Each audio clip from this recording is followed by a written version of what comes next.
Hello everyone, आज हम पढ़ेंगे गुड्स एंड सर्विस टैक्स। तो हम पढ़ेंगे goods and service tax council, जिसको हम बोलते हैं जीएसटी।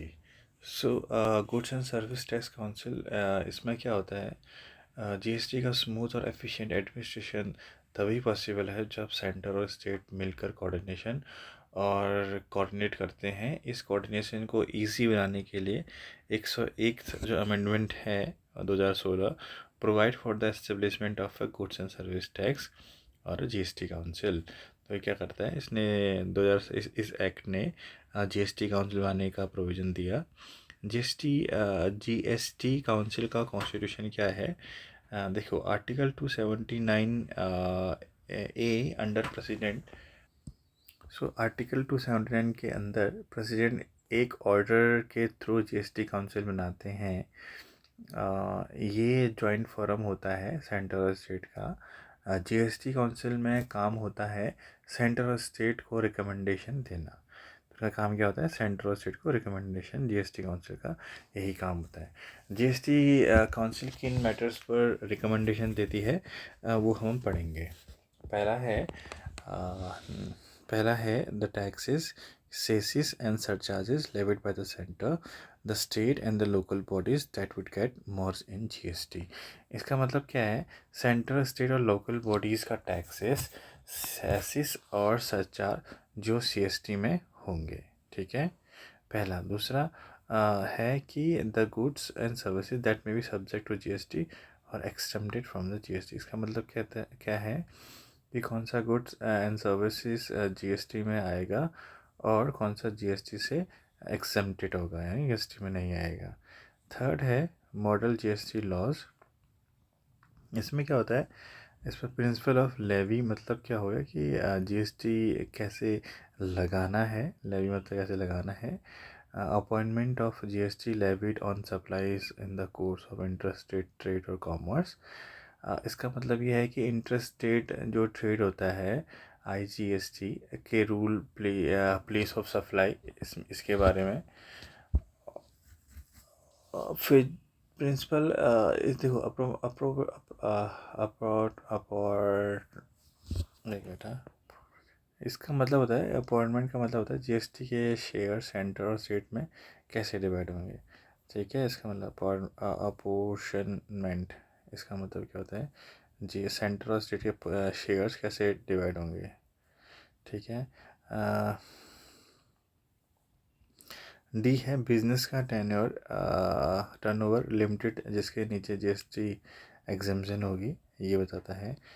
ई वाला बताता है the rate including floor rates with bands of GST. इसका मतलब क्या है? जीएसटी के rates including minimum floor rates और रेट बैंड्स।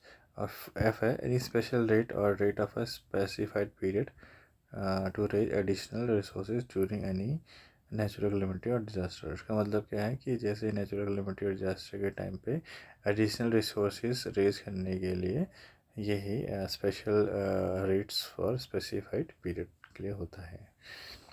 ठीक है, तो करूँगा कि इसको एक दोबारा से बता दूँ विद एग्जांपल सारे पॉइंट्स को, ए से लेके एफ तक। इसमें पहला जो पॉइंट है, इस पॉइंट में मतलब ये है कि पहले इंडिया में बहुत सारे अलग अलग टैक्स लगते थे। ठीक है, जीएसटी काउंसिल डिसाइड करने के करते ही इनमें से कौन कौन सा टैक्स जीएसटी में मर्ज होगा ये बताया गया है। एग्जाम्पल के तौर पे हम देखें, जैसे जीएसटी से पहले क्या होता था? सेंटर लगाता था excise duty, service tax, state लगाता था VAT, entry tax, purchase tax, और लोकल बॉडीज लगाते थे ऑक्ट्रोई। ठीक है, जीएसटी आने के बाद इनमें से ज़्यादातर टैक्स एक सिंगल टैक्स जीएसटी में मर्ज कर दिए गए। Example service tax, VAT, excise duty सब कंबाइन करके जीएसटी लगता है। गुड्स एंड सर्विस टैक्स दूसरा वाला जो पॉइंट है, उसका मतलब है जीएसटी काउंसिल डिसाइड करता है कौन सा प्रोडक्ट जीएसटी सर्विस जीएसटी के अंदर आएगा और कौन सा नहीं आएगा। एग्जांपल के तौर पे मोबाइल फ़ोन पे 18% जीएसटी है, रेस्टोरेंट और फूड पे 5% जीएसटी है, क्लोथ्स एंड अबव 1000 रुपीज़ से क्लोथ्स एंड अबव पे 12% है। तो इसमें से ये तो है जिनमें जीएसटी इंक्लूड है। ठीक है, और एक्सेम्प्टेड वाले कौन से गुड्स हैं जिसमें जीएसटी फ्री है? जैसे मिल्क हो गया, फ्रूट एंड वेजिटेबल्स हो गया, एजुकेशन एंड सर्विसेज हो गया, हेल्थ केयर सर्विसेज हो गया, इसमें जीएसटी फ्री है। एग्जाम्पल सेंटेंस, मिल्क और फूड पर जीएसटी नहीं लगता पर मोबाइल फ़ोन पर तो लगता है। ये डिसीजन जीएसटी काउंसिल का होता है, ठीक है। अब तीसरा पॉइंट है मॉडल जीएसटी लॉ। इसके इसके इसके ये डिसाइड करता है जीएसटी के लॉ के बेसिक फ्रेमवर्क स्लैश मॉडल को, जीएसटी कैसे लगाना है, और जीएसटी कैसे लेवी प्रिंसिपल, जीएसटी के शेयर सेंटर और स्टेट में कैसे डिवाइड होगा, जिसको हम बोलते हैं अपोर्शनमेंट। उसके बाद हम बोलते हैं place of supply rules, transaction tax किस स्टेट को मिलेगा, और फिर मॉडल जीएसटी लॉज, जीएसटी के बेसिक रूल्स जो होते हैं वो बताए गए हैं इसमें। एग्जांपल के तौर पर सपोज करो आपका 50 लाख का टर्नओवर है बिजनेस का, तो जीएसटी रजिस्ट्रेशन आपका कंपलसरी हो जाएगा। पर दूसरा है प्रिंसिपल लेवी टैक्स लगाना किस पे होता है। अगर दिल्ली से दिल्ली गुड्स बेचे तो जीएसटी प्लस एसजीएसटी है। अगर दिल्ली से मुंबई बेचे तो आईजीएसटी इंटर स्टेट है, ठीक है। और रूल जीएसटी काउंसिल सेट करता है। अपॉइंटमेंट ऑफ जीएसटी, ये कौन अपॉइंट करता है, इसका जो पॉइंट है, ये इंटर स्टेट सेल्स में जो आईजीएसटी कलेक्ट होता है वो कैसे सेंट्रल स्टेट के बीच में डिस्ट्रीब्यूट होगा। इसका एग्जाम्पल समझते हैं। दिल्ली सेलर ने मानो मुंबई वाया को गुड्स बेचे, आईजीएसटी उसको 100 रुपये दिए, कुछ परसेंटेज सेंट्रल गवर्नमेंट को जाएगा, कुछ परसेंट महाराष्ट्र गवर्नमेंट को जाएगा, कुछ परसेंट दिल्ली गवर्नमेंट को जाएगा। तो इसका फॉर्मूला जीएसटी काउंसिल डिसाइड करता है, ठीक है। अब है place of supply. Place of supply में हम क्या पढ़ेंगे, प्लेस ऑफ सप्लाई में पढ़ेंगे कि जैसे एग्जांपल के तौर पर अगर बेंगलोर के कस्टमर ऑनलाइन दिल्ली का प्रोडक्ट ऑर्डर करें, डिलीवरी बेंगलोर हो, प्लेस ऑफ सप्लाई बेंगलोर हो, इसमें आईजीएसटी कर्नाटक को मिलेगा, ठीक है। और जो डी वाला है इसमें थ्रेशोल्ड लिमिट ऑफ टर्नओवर, इसका एग्जांपल है जीएसटी काउंसिल डिसाइड कर देता है कि किस टर्नओवर लिमिट तक बिजनेस को जीएसटी से एग्जम्पशन मिलेगा। एग्जांपल, अगर किसी बिजनेस का ईयरली सेल्स एक स्पेशल लिमिट से कम है तो उसमें जीएसटी नहीं भरना पड़ेगा। एग्जांपल के तौर पर नॉर्मल बिजनेस के लिए एग्जम्पशन लिमिट 40 लाख है, सर्विस प्रोवाइड के लिए 20 लाख है, और नॉर्थ ईस्टर्न स्टेट के लिए ये 10 लाख है। एग्जाम्पशन की बात है। एग्जाम्पशन सिचुएशन क्या है, राहुल की शॉप का एनुअल टर्नओवर सपोज कर 18 लाख रुपए है, तो 20 लाख रुपए से कम है, राहुल को जीएसटी रजिस्ट्रेशन जरूरत नहीं है। बट अगर अमित का टर्नओवर 55 लाख है तो 40 लाख से ज़्यादा जीएसटी रजिस्ट्रेशन मैंडेटरी हो जाएगा। जो लास्ट वाला है ई वाला, इसका जीएसटी काउंसिल डिसाइड करता है rates, floor rate and all, कि हर प्रोडक्ट सर्विस के जीएसटी रेट 5%, 12%, 18%, 28% है। फ्लोर रेट्स मिनिमम रेट्स होता है, रेट बैंड मतलब किस रेंज में टैक्स रखा जा सकता है। एग्जाम्पल के तौर पर देते हैं, जीएसटी काउंसिल के रेट्स टैक्स जो हैं 0% पे मिल्क है, 5% पे एसेंशियल्स प्रोडक्ट्स लाइक मेडिसिन हैं, 12% पे क्लोथ्स है जो उनकी प्राइस है 1000 है, 18% में मूव्स इलेक्ट्रॉनिक्स हैं, 28% पे लग्जरी आइटम्स और कार्ट है, इस पर 28% का जीएसटी लगेगा। तो फ्लोर रेट के एग्जांपल के तौर पे हम देखते हैं, काउंसिल डिसाइड करता है कि किस प्रोडक्ट पर मिनिमम 5% जीएसटी से कम टैक्स नहीं हो सकता। इससे हर स्टेट के रेट यूनिफॉर्म में रहेगा। अब रेट बैंड का एग्जांपल देखते हैं। काउंसिल कहे कि होटल सर्विस और जीएसटी 12 से 18% के बीच हो सकती है, तो ये एक बैंड हो जाएगा, ठीक है।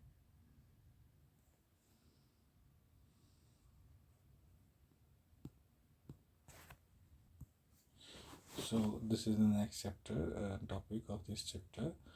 So इसमें हम पढ़ेंगे कि फाइनेंस कमीशन क्या होता है, what is finance commission, what it does, इसका एक्सप्लेनेशन हम पढ़ेंगे।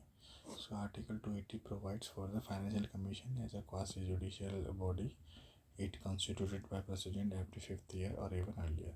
इसका मतलब क्या होता है, फाइनेंस कमीशन का मेन काम होता है कि प्रेसिडेंट को रिकमेंडेशन देना पैसे पैसों का डिस्ट्रीब्यूशन के बारे में सेंटर और स्टेट के बीच में।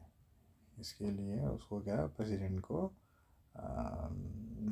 रिकमेंडेशन देना। ठीक है,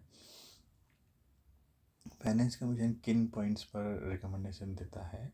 पहला है नेट प्रॉफिट का डिस्ट्रीब्यूशन पे, कि कितना नेट प्रॉफिट हो रखा है उनको। ठीक है, सपोज करो सेंटर और स्टेट के बीच में टैक्स का पैसा कैसे बताना है और हर स्टेट को शेयर कितना होगा, फाइनेंस कमीशन बताता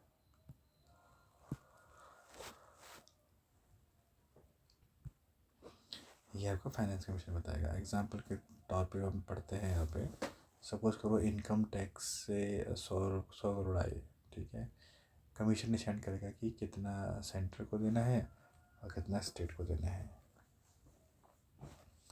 दूसरा है ग्रांट्स इन एड के प्रिंसिपल।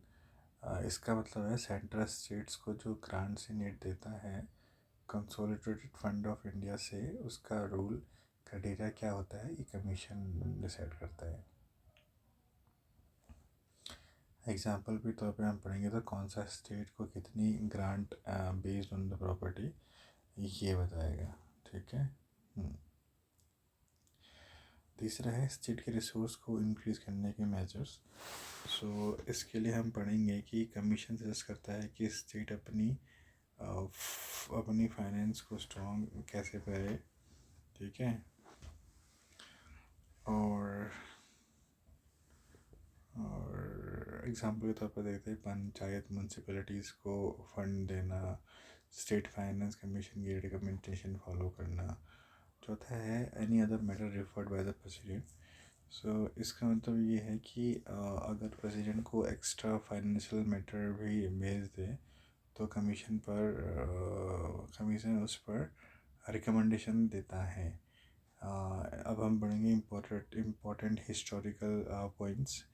ठीक है, इसके अकॉर्डिंग हम पढ़ेंगे कि फाइनेंस कमीशन आसाम, बिहार, उड़ीसा और वेस्ट बंगाल। ठीक है, West Bengal in line with assignment of any of the state net proceeds in any of the year export duty on jute and jute products।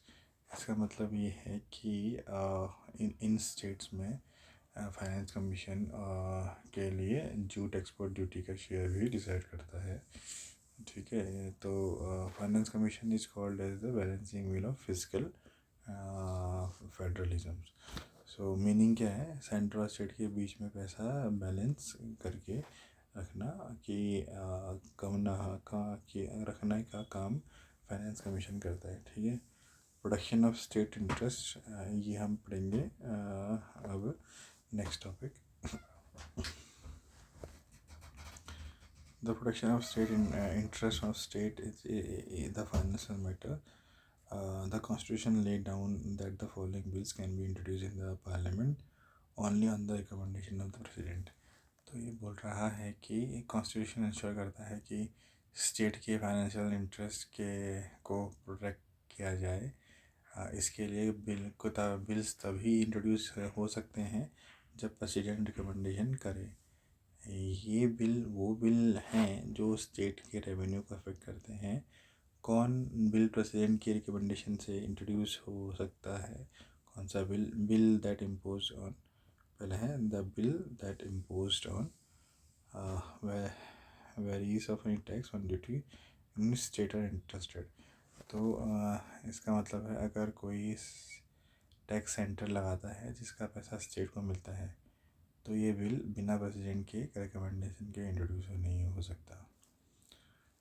Bill that change the meaning of agriculture income, क्योंकि agriculture income state tax करता है इसलिए इस definition में change करना state को affect करेगा। फिर थर्ड है bill that affect how money is distributed to states. ऐसे बिल जो डिसाइड करता है सेंटर के पैसे स्टेट में कैसे बताना है। फोर्थ चला है bill that impose is search of any tax और ड्यूटीज़। सर्च से स्टेट को रेवेन्यू लॉस हो सकता है इसलिए प्रेसिडेंट की रिकमेंडेशन मस्ट है। मीनिंग ऑफ इम्पोर्टेंट टर्म्स ये हम पढ़ेंगे अभी। जैसे tax on duty in states are interested means ऐसा जिसके लिए स्टेट इंटरेस्टेड है, ठीक है। सो इसमें क्या होता है, ऐसा टैक्स जिसके होल ईयर या पार्ट डायरेक्टली स्टेट को मिलता है। एग्जांपल पे ट्रांसफर इनकम टैक्स के प्रोसीड्स के पोर्शन स्टेट को जाता है। सेकेंड है ऐसा टैक्स जिसके proceeds consolidated fund of India में जाते हैं और फिर स्टेट को शेयर होते हैं कर दिया जाता है। उसका नेट प्रोसीड का मतलब यहाँ पे कुछ नहीं है, टैक्स से जो टोटल पैसा आता है माइनस कलेक्शन कॉस्ट, यानी फाइनल पैसा जो गवर्नमेंट के पास बचता है आफ्टर ऑल एक्सपेंसेस, ठीक है। अब नेक्स्ट टॉपिक हम थैंक यू। ये जो शॉर्ट ना था 15 मिनट्स की। Thank you very much.